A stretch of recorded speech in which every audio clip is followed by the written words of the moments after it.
What up, guys? It's your boy Forever One Wheel. We're back at it again with another video. Today we are going to be installing the Thundermax for the roadglide. Here's the part numbers if anybody's wondering. So yeah, basically what I got to do on my exhaust right now is, because we had a carb on this before, we got to take these bungs out because now we're actually going to have wideband tuning. And that's basically why I wanted this, because it just tunes itself and you don't have to worry about elevation shit and stuff like that. So yeah, we're gonna put some new circlips on this first and foremost, because these are pretty toasted. And then what I'm gonna do is I'm gonna thread in the bungs, I'm gonna thread in the O2 sensors into there because it makes it easier to install if you thread those in first before putting the pipe on.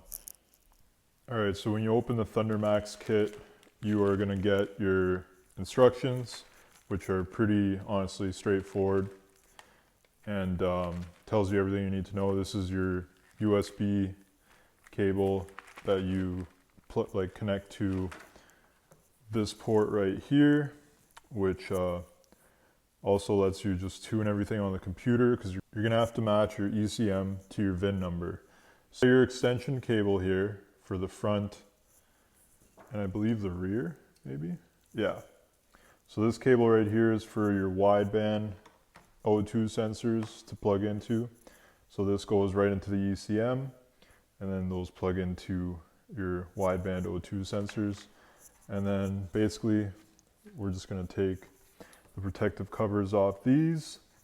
So what you're going to use, or what I like to use, you don't have to do this, but I like to use, is a little bit of copper anti-seize on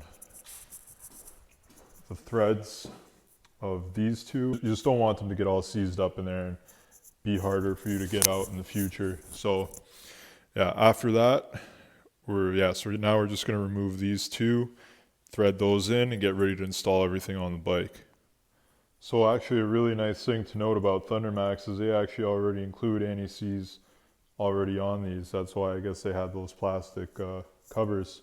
So you don't even need to put any on. It already comes with it on there, which is honestly pretty nice of them to include that.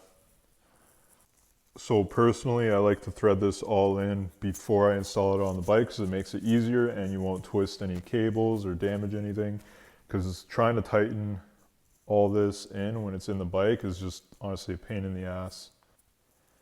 Alright, so we got our exhaust back on,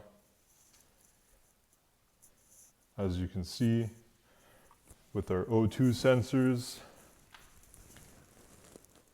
in there. So like I said, the reason why I put them in first, because trying to fit a wrench in here between the frame and the exhaust is just a pain in the ass. So that's why I always thread them in beforehand. The rear one's not so bad, but it's mostly the front one. So figured I'd just get both of them in there, not have to worry about it.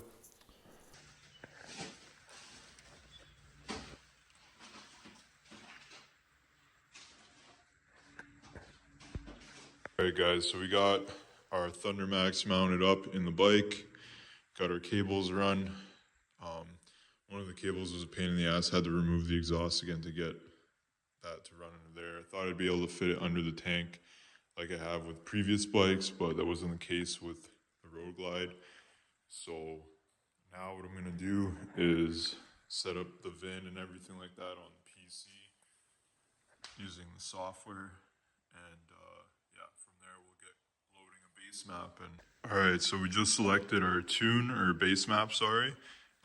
You're not going to find something that's exactly spot on, so you're going to find something that's close. You know what I mean? High flow intake, 2-to-1 exhaust. I couldn't find one for 525 cam, so I went with a 510, and then we're just going to use auto tune.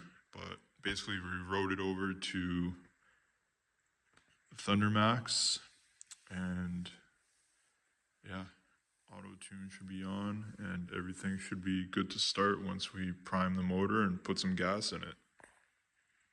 We got our base map flashed in there.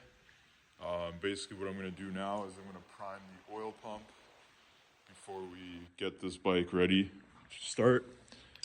So what I'm going to do is I'm going to pop both the spark plugs out and keep them on plugged in. And then what I'm going to do is I'm going to use this cable right here, connect these ends to the spark plug, and then the other end I'm going to ground out on a bolt while I prime the oil pump. All right, so now we're going to start priming the oil pump.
Alright guys, so that's pretty much the build. Just went out for a little Thundermax tuning session right now while the engine's breaking in, just keeping her under 3,500 RPM. And we're just trying to get a lot of different RPMs, a lot of engine braking to let the rings seat and stuff like that. I'm just going off a SNS engine braking guide, so that's what I'm doing for my motor. SNS is usually pretty good, and that's what my boss told me to do too, so that's what I'm doing with. We did all the heat cycles already. We did about like 5 heat cycles. And then after that, I was cooling it like in between heat cycles with a fan so that I could get it down back to temperature quick. And then we did a whole bunch of base mapping and stuff like that with the Thundermax. And basically we got to get the air fuel ratios all buttoned up and whatnot, but yeah, that's pretty much it so far. We're going to just keep breaking her in until she's good to go, and then we'll start trying to do some stunts on her. But there's definitely some things I want to do in the future. Like, I got to button up and clean up some things that like I couldn't really clean up. I just wanted to get the majority of the bulk out of the way in this build. And unfortunately, I just didn't have enough money to do everything that I wanted to do to this thing. So in the future, obviously, like I'll definitely be upgrading like the floorboards, the brake arm, like I want like the adjustable one so it's not so aggressively high up like that. I'm gonna fix a bunch of wiring in here. I still have to figure out why my oil pressure gauge and my gas gauge are not working, as well as my neutral light, which is really weird. But my battery meter and the temperature, my tach and my blinkers and high beam all work fine. Eventually I want to put a radio potentially back into this. I need to find a interconnect fairing harness because the one that came with my bike was actually just hacked to pieces by the previous owner. So I'm going to find an interconnect fairing on eBay or something like that, harness, so that I can eventually put a radio back in the future. I don't know, we'll see. I'm still on the fence about that. I also want to relocate my ignition switch. I want to get rid of that switch and do like a turnkey somewhere, or like a secret button where nobody will know, you know, make it a little harder for people to mess with. But yeah, I'm pretty stoked on how much progress we've made on the build, honestly. It feels like a totally different bike just riding this thing, and it's super tall off the ground. It's awesome. I love it. So yeah, I'm pretty grateful. Got to give thanks to my my boss, up at Corey's Custom Cycles. If it wasn't for him, I wouldn't be able to really afford a lot of these parts. You know, he gave me a smoking deal on stuff, and I've been working with him for the past couple months, so he definitely helped me out a lot with this build, because you know, obviously, yes, I could have done it on my own, but it would have taken a lot longer, versus he was able to help me expedite the process big time, and I'm super grateful for that. And working with him is just honestly a big treat, because it doesn't even feel like work when I'm wrenching on bikes all day. And it's definitely awesome, just learning a lot too for my own stuff. You know what I mean? I'm not really, you know, interested in opening my own shop one day or anything like that. If I did do anything, it'd probably be like machining parts and stuff for Harley bikes. But mostly, like, why I wanted to work with him is I just wanted to refine my own skills for my own builds, you know. And you know, so I'm very fortunate to be able to work with him. But yeah, guys, that's pretty much the bike build. Stay tuned for more. Eventually we'll get some more footage out there, and eventually we'll be tearing apart the Dyna too to build that. But yeah, let me know if you guys want to see like a bike check video compiled of everything we've done to this bike. And yeah, we'll go from there.